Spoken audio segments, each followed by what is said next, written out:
for this daybreak. We are breaking from our everyday concerns because we want to give this time to you, God. Lord, you bless the one who will share the word, empower us through your word, through the life of Pastor. And Lord, I pray that this word will not only empower us, but we will really transform us, oh God, to really become Christ-like, oh God. We want to be like you, God. Thank you for always reminding us, Lord God, to really deepen our intimacy with you. In Jesus' name we pray. Amen.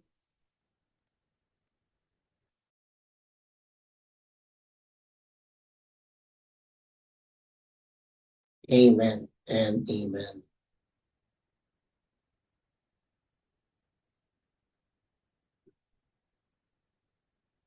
Ang ating pong topic na pag-aaralan entitled of Prayer in the Father's House by Oswald Chamber.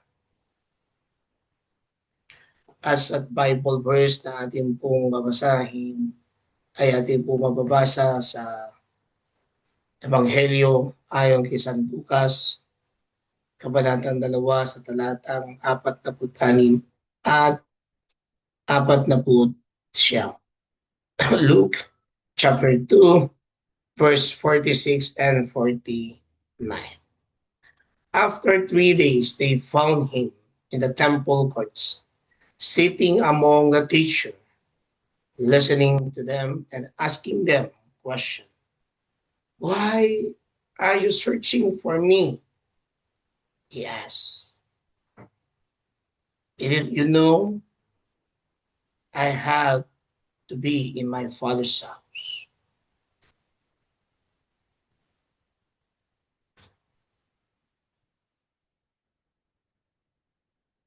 Our Lord's childhood was not in maturity, waiting to grow into manhood.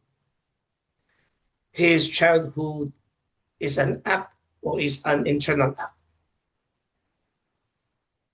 I'm a holy, innocent child of God as a result of my identification with my Lord and Savior. Do I look at my life as being my Father's house? Is the Son of God living in the Father's house with me? Ito po yung isinulat na tanong ni Pastor Oswald Chamber. Ng ating pong Panginoong Kristo ay lumaki siya sa bata upang ito ay making mature sa buhay pananampalataya at pisikal bilang isang tao. Siya isang inosente upang malaman at maintindihan ang bawat galaw sa pagkilos ng ating Panginoon. Tayo ay patuloy na nananaliksik sa ating buhay upang doon sa tahanan ng Ama, tayo ay mamuhay kasama niya.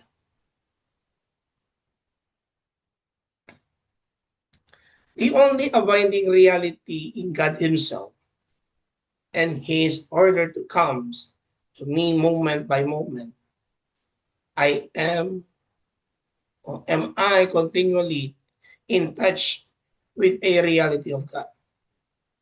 Or do I pray only when things have gone wrong? When there is something disturbance in my life, I must learn to identify myself closely with my Lord in ways of holy fellowship and oneness that some of us have not yet even begun to learn. I must be about my Father's business. And I must learn to live every moment of my life in the Father's house. Tingnan po natin po dito mga kapatid. There is a first or fourth na ating po pwedeng pag-usapan na ang Diyos ay maaaring umukaw sa ating mga damdamin sa bawat isa o sa atin. Una, kailangan po nating maintindihan muli kung paano tayo talagang magkaroon ng isang identify, kaalaman o kung sino itong Diyos na ating nais na lapitan, tinatawagan, at nais na paglingkuran.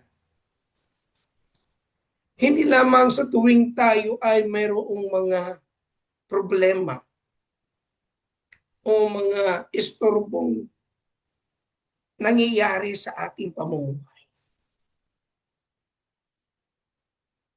Hindi dahil sa may mga mali lang kaya tayo ay tumatawag sa Diyos. Madiin na sinabi po ni Pastor Oswald Chamber na kailangan nating matutuhan yung kalapitan ng ating Ama o ang ating Diyos, ang ating Panginoon Kristo at ng Banal na Espiritu, upang tayo ay magkaroon ng kabanalang pakikipag-fellowship po sa Kanya. At muli pinanggit na naman dito yung iisa o oneness with Him para tayo ay matuto sa Kanya.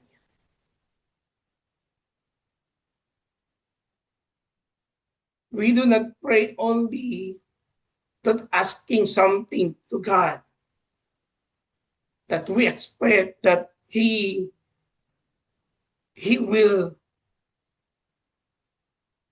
respond to us in our prayer.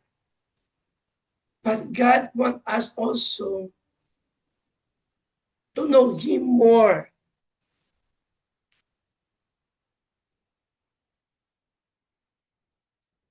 And began to understanding Him. Sabi nga po niya, I must be about my Father's house or my Father's business. Ano to? Yung panahon na siya bata pa. Na siya ay hinanap ng kanyang biological parents. Kasi nagpaiwan siya sa templo sa Jerusalem. At dahil sa kanyang kasabikan, nanatili siya doon, nakikinig at talagang nakikipagtalastas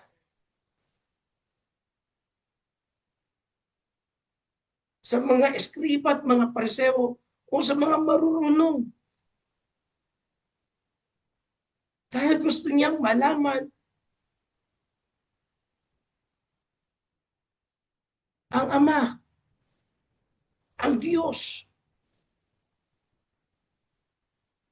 O maaaring sabihin natin, at gusto niya rin malaman kung paano naintindihan ng mga tagaturo ng mga salita ng Diyos sa loob ng templo. Ano yung kanilang mga pangunawa? Kaya nga ho siya nakikipagtalastasan. Gusto niyang malaman ano yung nalalaman ng mga nagtuturo regarding sa salita o sa mga utos ng Diyos. Kaya sabi niya, I must learn to live every moment in my life in my Father's house.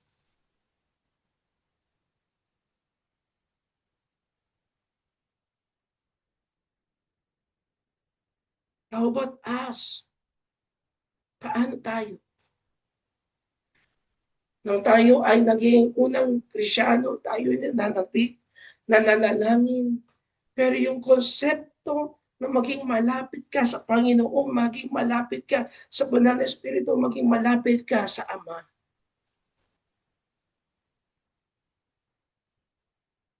They will teach us only to pray. They will guide us. They will magkakaroon tayo ng mga Bible study. But to learn how to be intimacy o yung talagang identify sa harapan ng Diyos. We will grow that every Sunday, every Bible study, every Sunday school, every prayer meeting, nandun ka maaari. But our personal identification, our personal relationship with God, there's something missing.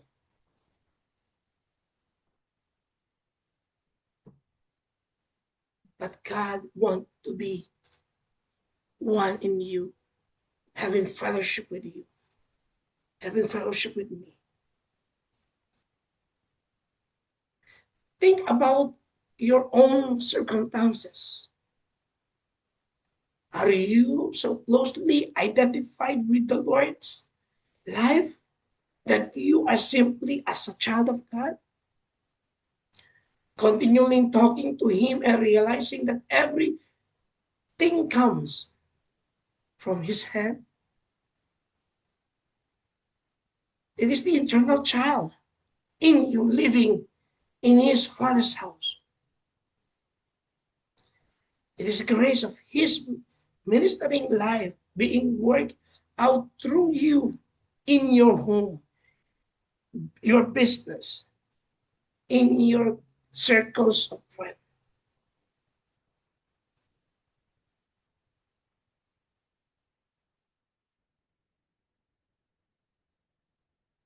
Have you been wondering why you are going through certain circumstances? In fact, it is not that you have to go through them. It is because of your relationship with God, with the Son of God, who comes through the providentially will of His Father into your life. You must allow Him to have His way with you, staying in perfect oneness with Him. Life of your Lord, or the life of your Lord, is to become your vital, simply life. And the way He work and live among people will here on earth must be the way He works in our lives, or and life and living in you. Tinignan po natin, ang gusto po ng Panginoon ng Diyos ay mamuhay siya sa atin. Sa simple man o sa bawat mga sitwasyon sa ating buhay. Kung paano siya magtatrabaho sa atin.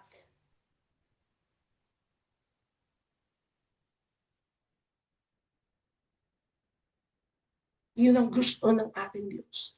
Yun ang gusto ng ating Panginoon at ng Banal na Espiritu. Kaya kung titingnan po natin mga kapatid, in every areas, gusto po ng Diyos ay makialam. At paano natin hahayaan siyang makialam sa ating mga pagkilos, sa ating pamumuhay, sa ating pagsunod sa Kanya.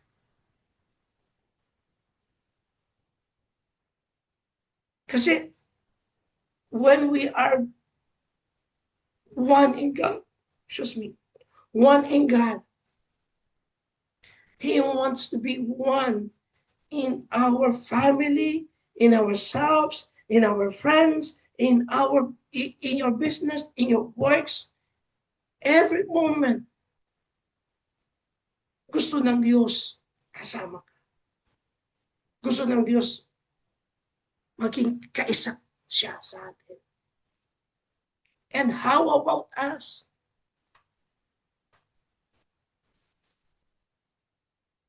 Do we allow Him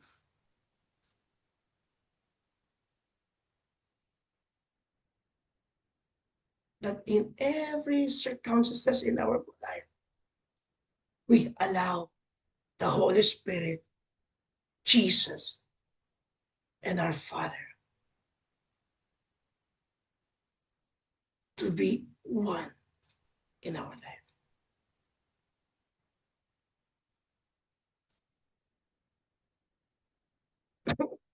Wisdom from Oswald Chamber.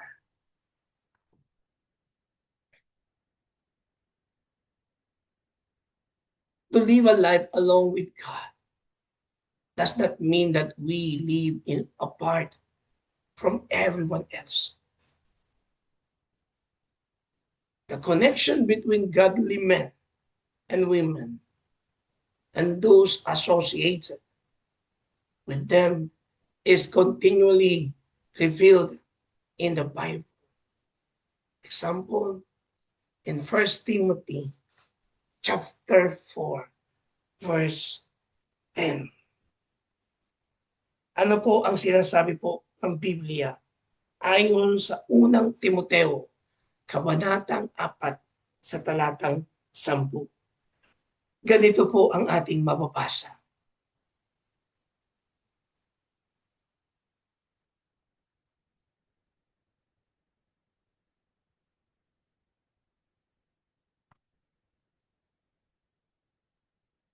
From to this end, we both labor and suffer reproach because we trust in the living God, who is the Savior of all men, especially of those who believe. Uulitin ko po yung pinaka huling stanza ng banal na kasulatan. Because we trust in the living God, who is the Savior of all men, especially of those who believe. Totoo po. Ito yung gusto ng ating Diyos. Naging parte siya. Maging kaisa siya.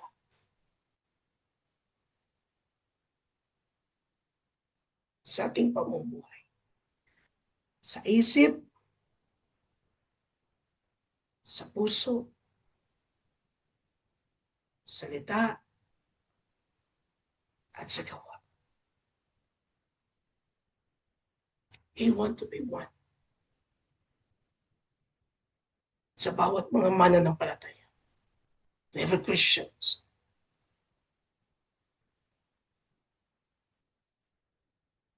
To reveal who is in our life.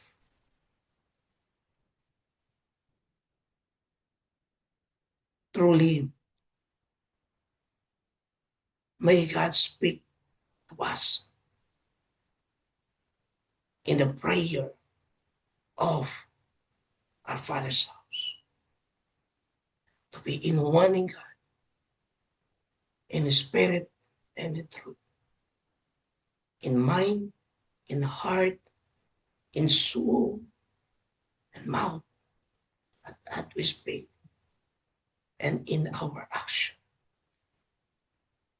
And praise His holy name. And thank you for letting me share. Praise be to God. Pwede ko pong mahilingan na si Ate Philip ang siya muna pong mag-lead sa atin sa ating pong mga sharing time, Thanksgiving moment as we prepare for the prayer blast. Maraming pong salamat.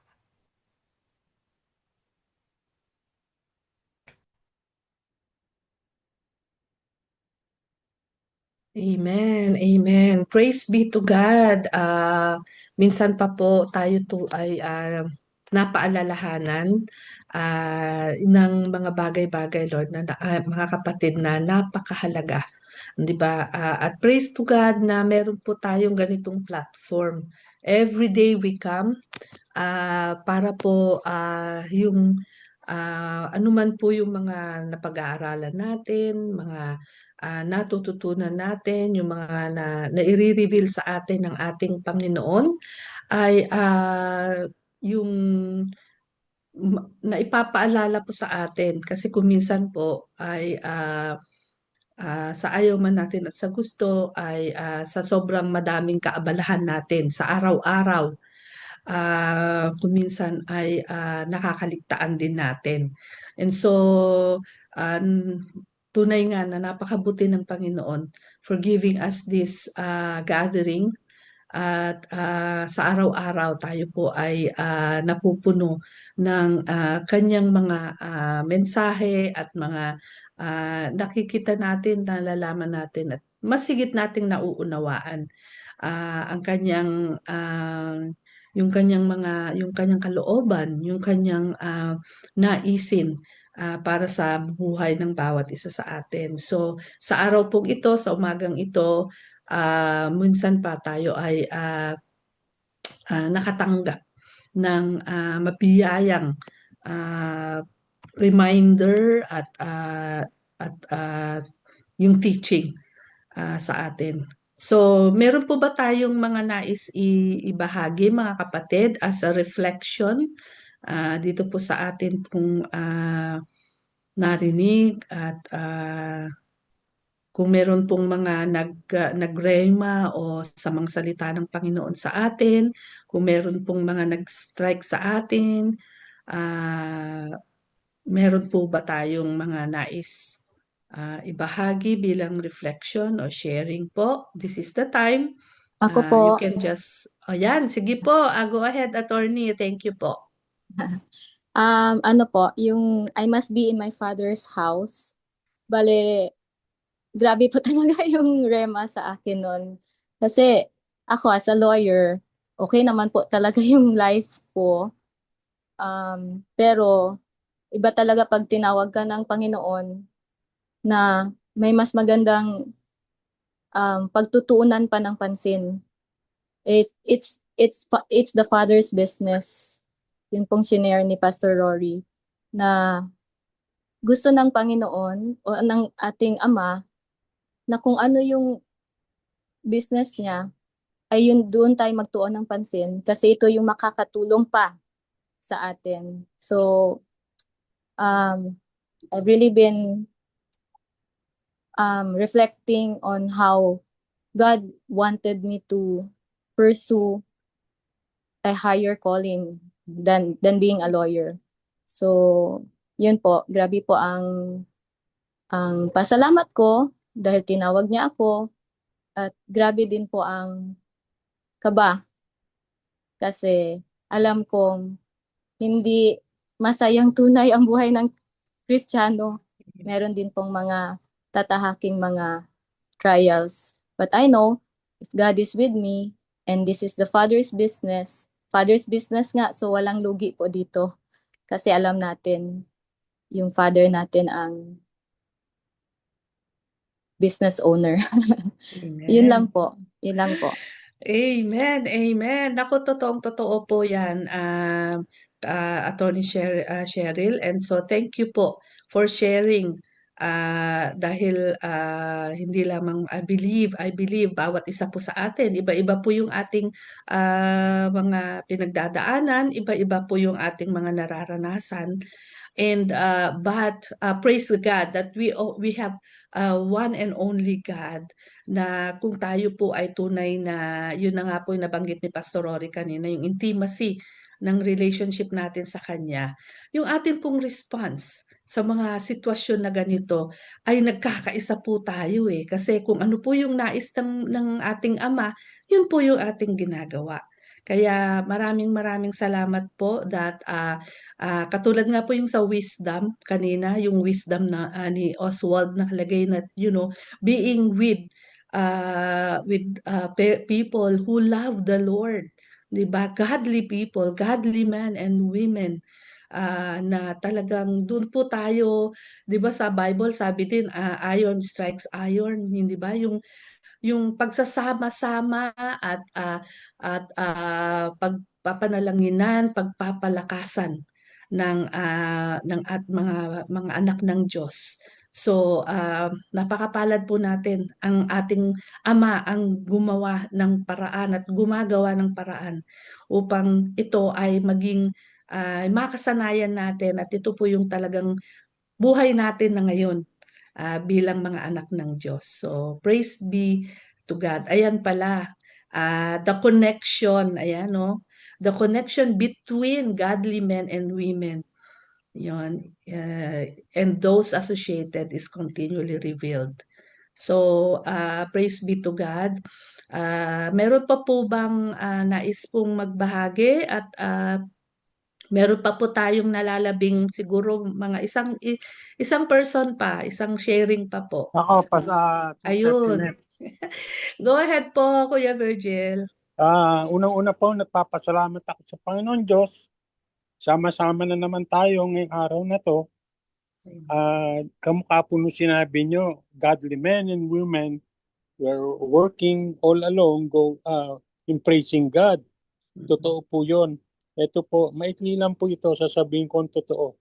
Magmula po nang nag-join ako sa Daybreak, bilang na bilang ko po kung ilang beses lang ako nag-absent. Totoo po yun. Gustong-gusto ko po marinig ang mga salita ng Panginoon Diyos through sa isa sa atin na sinulat ni Pastor Oswald Chambers po. Kanya nagpapasalamat po ako sa Daybreak Global na ang bawat isa, lahat ng pastor na nagsalita, na nagpayo, kayo, Pastor Rory, lahat ng mga kapatid natin, sila Sister Babes, sila Sister Flora, lahat. Kanya ang panalangin ko po tuloy-tuloy para sa Daybreak Global na huwag maputol, huwag mawala, tuloy-tuloy lang sa pagpapala ng ating Panginoong Jesucristo na lagi nasa atin. Thank you po for letting me share. Yun lang po. Amen. Amen. Amen. Thank you, Kuya Virgil, for sharing. Ayan. So, nakikita po natin talaga the hand of God is upon His people. At alam po niya kung saan po niya tayo dadalhin. Alam niya kung sino po yung mga taong gusto niyang makasama natin. And syempre po talagang nagpapasalamat po tayo sa buhay ng bawat isa. We appreciate each other. We are grateful for each other. At syempre ang lahat ng papuri ay sa ating Amang nasa langit. Amen. Amen. Amen. Amen. So, okay. So, sige po. With that, let us now proceed sa atin pong prayer time. At kayo na po ba, Pastor? O? Sige po, ako na po, Ate Frenet. Pero bago po tayo magpunta po doon, let us thanks our God. Purihin natin, sambahin natin muna ang ating pong Panginoon sa kanyang mga ginagawa sa ating pong mga buhay. Sapagkat ang Diyos ay napakabuti sa lahat ng panahon at sa lahat ng sitwasyon. Sa bawat mga karanasan ho natin, ang Diyos ay napakabuti. So let us worship and let us thank God with our own voice, with our own praise to our living God. Let us begin in thanksgiving. Hallelujah. Lord God, purihin ka namin, sinasamba ka Yes, namin. Lord, Father God. Tunay na ikaw lamang ang aming pinupuri, tinadakila o Diyos na buhay at tanan. Salamat po sapagkat ikaw ay tunay na napakabuti. Ninanayas mo na kami muli pinapanalangin mo. That we have one, we have a connected. Marinig, Lord, ang inyong Not only, Lord God, for a moment, at yung pagkasabik, Panginoon Lord, sa pagtitipon-tipon ng mga magkakapatid sa pananampalataya. Salamat, Lord, that you are our Father and we are your daughters and sons, oh God. And we always want to give you all the praise and the glory in Jesus' name. Amen. Amen. Amen. Hallelujah. Praise you, Jesus. Praise you, Father. Praise you, Holy Spirit. Move in our midst. Glory to you. Hallelujah. Hallelujah. Sa oras pong ito, mga kapatid, one of our pillar of the society that we have focused is the media. And the media is using for many different, kagaya po ng Facebook, YouTube, lahat. Dito po natin na nakikita at nalalaman. Ngunit may mga bagay na minsan, madalas ang mga media ay ginagamit din sa mga maling. So let us pray for the media that may God conquer and may the Lord intervene in the midst sa bawat mga bata na kung saan ay mas nagkakaroon sila ng atensyon o ng addict sa panonood, sa pakikinig ng mga bagay na hindi dapat o kaya-kaya.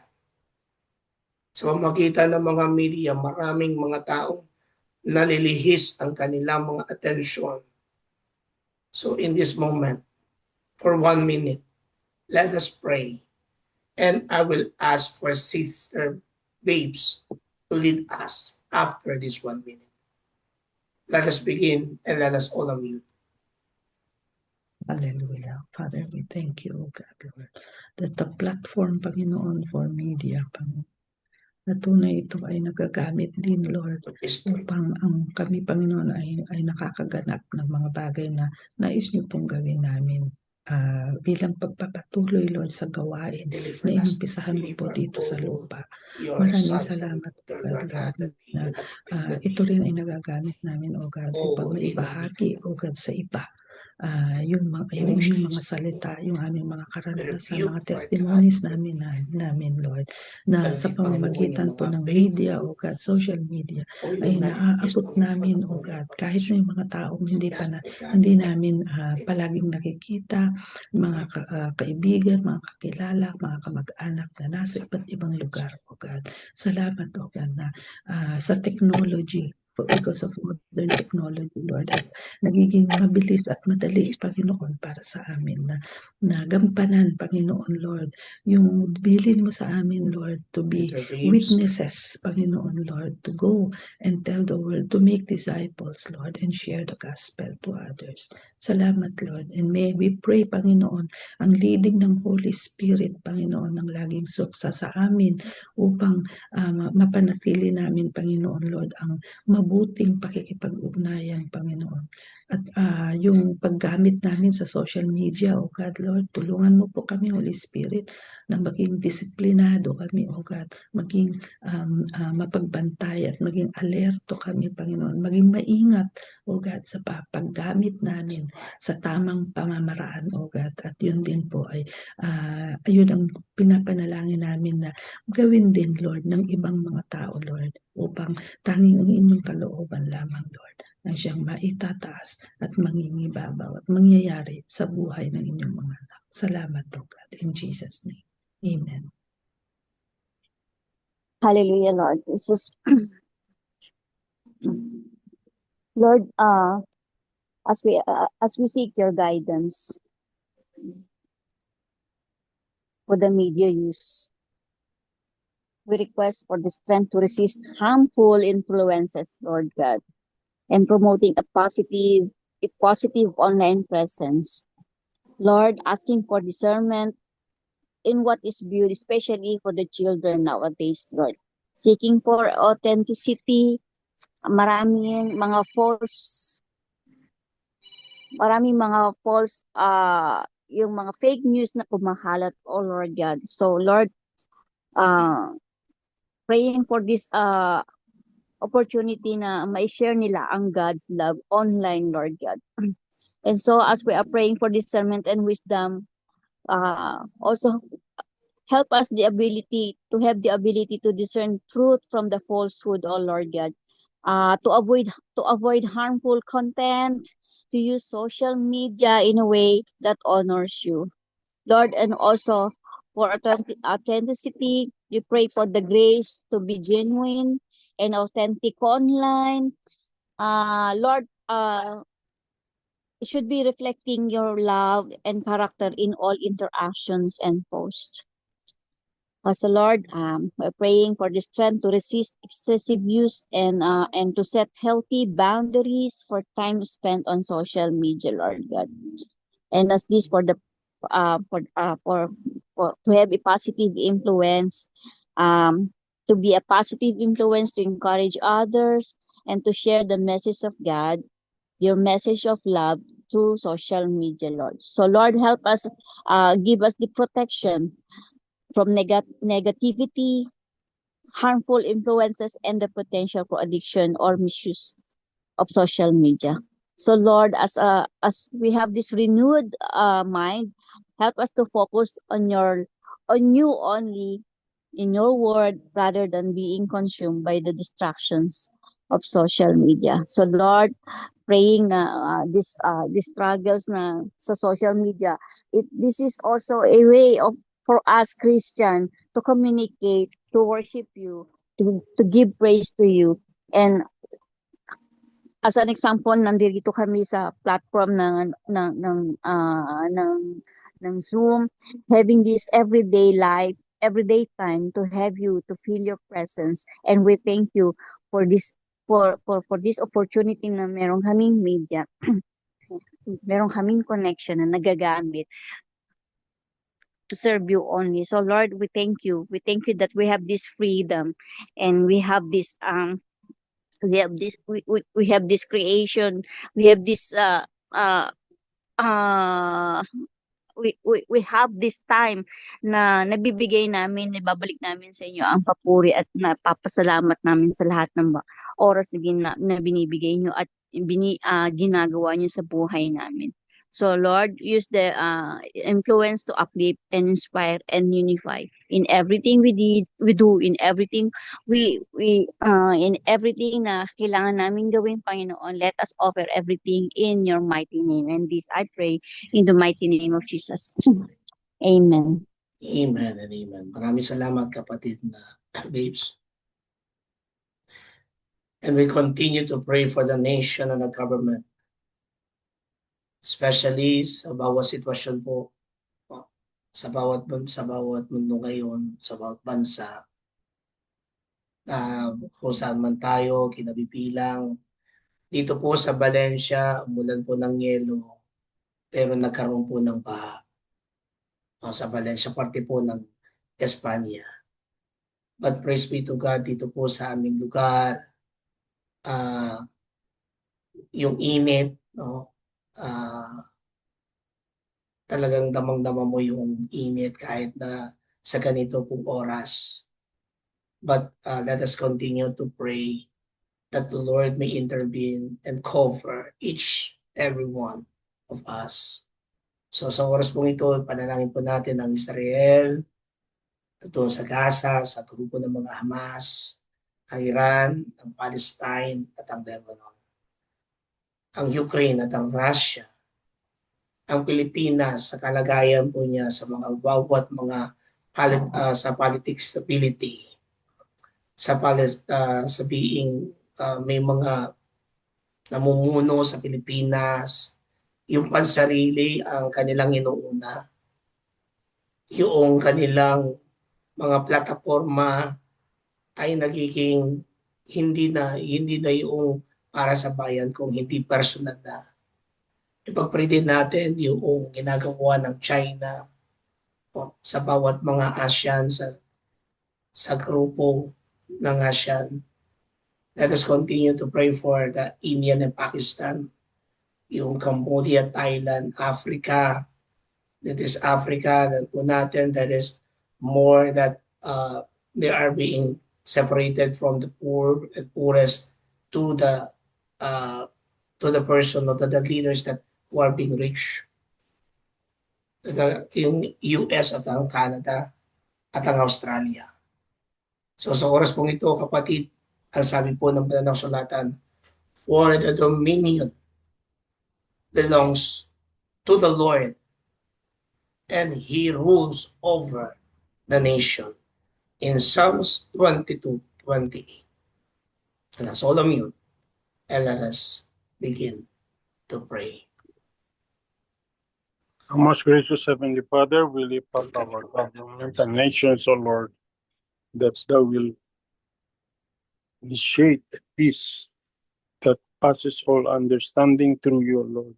You're the Lord of peace, and we want each nations to be reminded you are a sovereign God, that you are all over the nations, O Lord. Help us to remind you that you are our Creator, O Lord, that all things are possible to you. There is Seeking your nothing will possible, for especially peace, when it justice, comes to peace, and healing shalom of our life, O in Lord. various areas.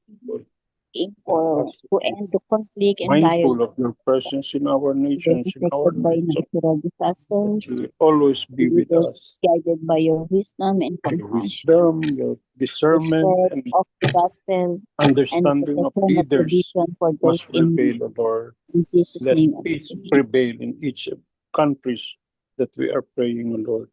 We lift up our country, our nation, Philippines, O Lord, that all leaders and the government must unite to be one in calling you, Lord God, that our land will be healed and you will bless our country, each and every one of the people, and the country will be progressive, O Lord. Lord Jesus, we pray for United States, Australia, Ukraine, all these countries in Africa, Australia, and other countries that are in with misunderstanding with each other, O Lord.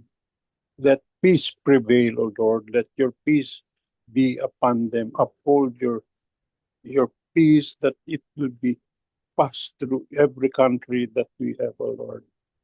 Lord Jesus, we pray this in the name of your God, our God and Holy Spirit. Amen. Amen.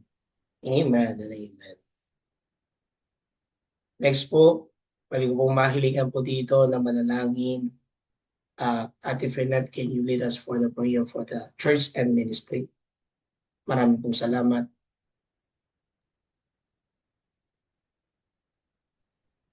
Amen. Hallelujah. Hallelujah. We praise you, our triune God, Father, Son, and Holy Spirit, for your church and the ministries, Lord, of your church.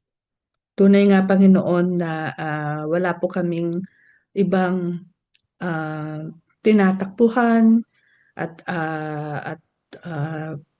yung pinapanalanginan, Panginoon, kundi ikaw lamang, O God, because you are the head of the church. At Lord, maraming salamat, Panginoon, na patuloy, O God, yung inyong katapatan, Panginoon, sa inyong iglesia ay hindi po nawawala. At talagang yung gabay at patnubay ng banal na Espiritu, Lord, ang siya namin pong nararanasan sa pagpapatuloy, O God, ng mga gawain, ng mga ministries, Panginoon, na inyo pong iniwan at ipinagkatiwala, Panginoon, sa inyong mga tagasunod, kabilang na po kami doon sa inyong iglesia. Lord, we continue to pray and lift up to you, O God, our pastors, mga diakonesa, yung mga leaders po ng iglesia, O God. Saan man po kami nabibilang, O God, anumang denominasyon, yung mga religious organizations, fellowships, lahat po, Panginoon, ng inyong mga anak na patuloy na sumasampalataya sa inyo, O God.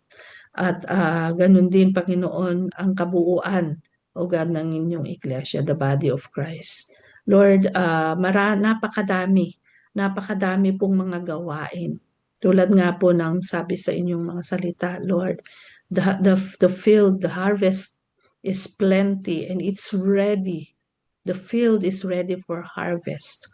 At naghahanap ka, Panginoon, at tumatawag ka, O God, ng mga laborers, ng mga anak mo, O God, na handang tumugon sa pagtawag mo na iyon, Lord.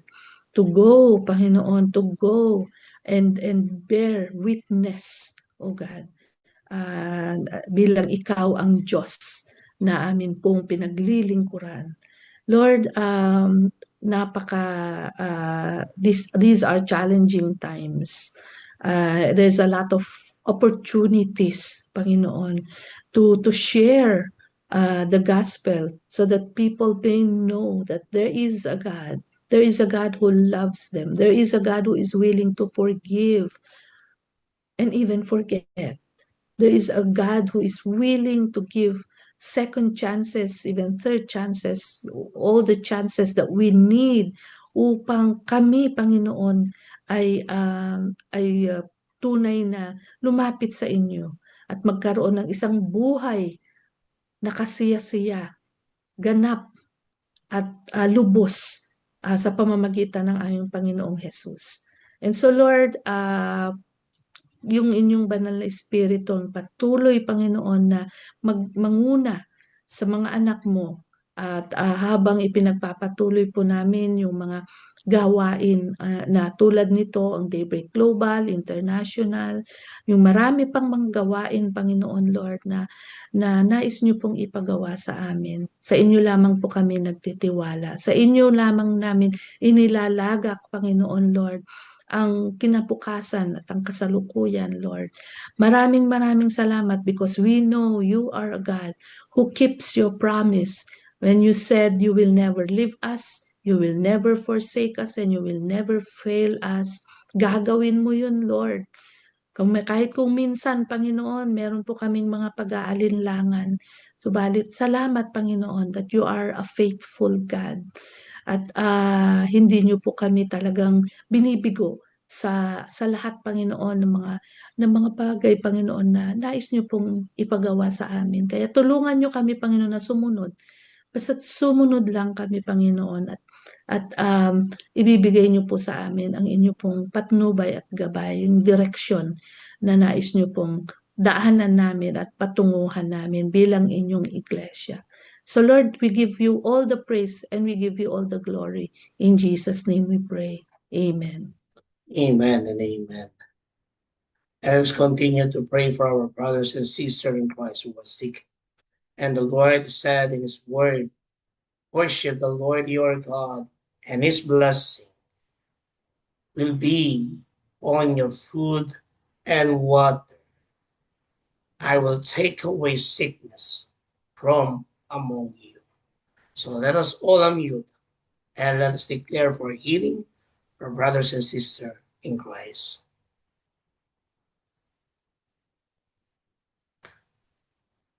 Hallelujah, Lord God. Lord, we declare you are Jehovah Rapha. You are the God who heals, and you love to heal your people. Ayaw mo, Panginoon Lord, na nagdurusa ang inyong mga anak, Panginoon. Dahil sa mga kasakitan na ito, na nagawa ng We kaaway. thank you, Father So God. Lord, we pray, Panginoon, that you would just Rebuke touch the each sickness one of in our Jesus' brothers and name. sisters who Because are this on our sickness prayer does not list. belong to Alam mo the kung physical ano ang body, mga in our physical karamdaman nila, body. ang mga Ang pinagdadaanan. cancer, Panginoon, Alam mo ay ang bawat inyong isa sa ay kanila. You know mawawala. them by name. Ang You bawat know mga them, tumor, Panginoon. Panginoon, ay Even matutunaw yung at hindi lang magkakaroon ng physical normal at na pagbabago. karamdaman nila, At kundi tunay na pati magpabalik o Diyos sa emotional, dating function. Ang psychological, bawat spiritual, mga financial, bato, lahat, may mga Panginoon, sakit sa pang bato, Panginoon, areas ng buhay nila. magpapangsyon at Ganun din kikilos sa ng amin, O God. normal Bawat isa at sa natural amin, ways. Even Sapagkat ikaw ang Diyos na dakila at sarili, banal at kahit totoo. yung mga wala po And sa we aming thank you, listahan, Father no, God, for you are na doing works in their maranasan namin, our Lord, brothers ang and sisters. supernatural healing na In nagmumula sa Jesus' iyo. name, Salamat, O God, for how you said, by your wounds we are healed. And indeed, we claim that and we declare it, Lord, sa lahat ng mga may karamdaman, that by your wounds, Jesus, they are healed. In Jesus' name, amen. amen and amen. Pero ba sa atin ngayon na dumating ang araw ng kanilang kapanganakan? birthday celebrant, or wedding anniversary? Meron po ba? Wala. Ate Flora, pwede po bang kayo sa Thanksgiving prayer?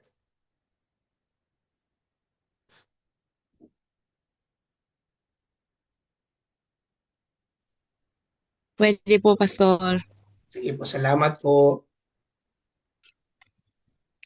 Ama naming nasa langit, kami po ay taos-pusong nagpapasalamat, Panginoong Diyos, dahil, Lord God, ginising niyo po kaming buhay ngayong umaga, O God. Marami po na hindi na po sila nagising at wala na sila ngayon. Pero narito pa rin po kami, Panginoong Diyos. Kaya narito po kami, sobrang nagpapasalamat at nagpupuri sa iyo, O God, that despite of the busyness in this world, ang dami po naming ginagawa at iniintindi, Panginoong Diyos. But still, Lord God, your plan and purpose for each and every one of us here, Lord, your plan will always prevail. At Lord, thank you for the hearts who are here, obedient heart, to always desire to come into your holy presence every morning. At gano'n na rin po sa Pilipinas. And so Lord, I bring you, O Lord God, Pastor Rory, Sister Finette, Sister Rona, Sister Babe, Sister Ophelia, Attorney Cheryl, and Brother Virgil, O God. The hearts, O Lord God, of these people, including myself, we all have the desire, Lord God, to always come to you first. We know, Lord God, that facing the day is not easy, oh God. And so we really need you desperately, oh God. We need you. And we just want to say thank you, God, that every morning, Lord, you gather us together to be in your holy presence first, to get the wisdom, the strength, and the power to face the day. And Lord, we just want to say thank you for the good example of the Lord Jesus Christ, that there's no other things that he wants to do except only to do your business. So Lord, tulungan niyo po ang bawat isa sa amin that we can focus on your business and no longer with our own human desires, O God. May your business be always our focus every day in the name of Jesus. Tulad nga po ng testimony or declaration po ni Attorney Cheryl na there are many things we need to do in this world, but to do your business is the best and it should be our main focus. And Lord, tulungan niyo po ang bawat isa sa amin. Iwanan po namin ang mga bagay-bagay na nakakahinder ng pagsisilbi namin sa iyo ng tapat. Na ang mga invitations po ng mundong ito, Lord God, ay hindi po sila sagabal para magawa po namin yung business na gusto mo. And that is your kingdom business. And Lord, i-bless niyo po si Pastor Rory at ang buong pamilya niya, Lord God, sa laging paggamit mo po sa kanya. At ganon din po si Sister Pinette sa paglilid po nila sa amin. At i-bless niyo din po ang bawat isa na naririto, maski na po yung wala ngayon dito, God, na they were not able to attend because of some reasons, so God, na ikaw po, Lord, ang nakakaalam nito. So Lord, you bless each and every one of us, oh God. And may you continue on gathering us every day na wala pong gawa ng demonyo, wala pong business sa lupang ito na makakahinder po sa amin para kami po ay magsama-sama tuwing umaga or hapon po sa ang aming kakausapin, hihingian ng biyaya, ng wisdom, ng iyong anointing upang Lord God, kung ano ipapagawa mo sa amin in your kingdom business for the day, we will be able to obey you. And so, Holy Spirit, we need your presence in our lives. We need your leading and guidance because on our own, we can't do the business of God in our lives that He wants us to do. And so, Holy Spirit, we need you and we Thank you for leading and guiding us always to be in this platform, oh God, listening to your word like Mary, oh God. Though there are so many things to do like Martha, we just want to be in your presence first before we face the day. And Lord, we thank you that each and every one of us are well protected and covered by your blood. Each and every one of us are anointed to do your will. May you protect all our loved ones and our families. In Jesus' name we pray. Amen. Amen. Amen. Amen. Now, we will receive the benediction of our God the Father, the Son, and the Holy Spirit in His word in Jude, chapter 1, verse 24 to 25. Now to Him who is able to keep you from stumbling and to present you faultless before the presence of His glory with exceeding joy, to our God and Savior, who alone is wise, the glory and majesty, dominion and power, but now and forever. Amen and amen. Amen. Amen. Amen, amen. Amen. Shalom, Amen. everyone. Maraming salamat God po, bless Pastor Rory.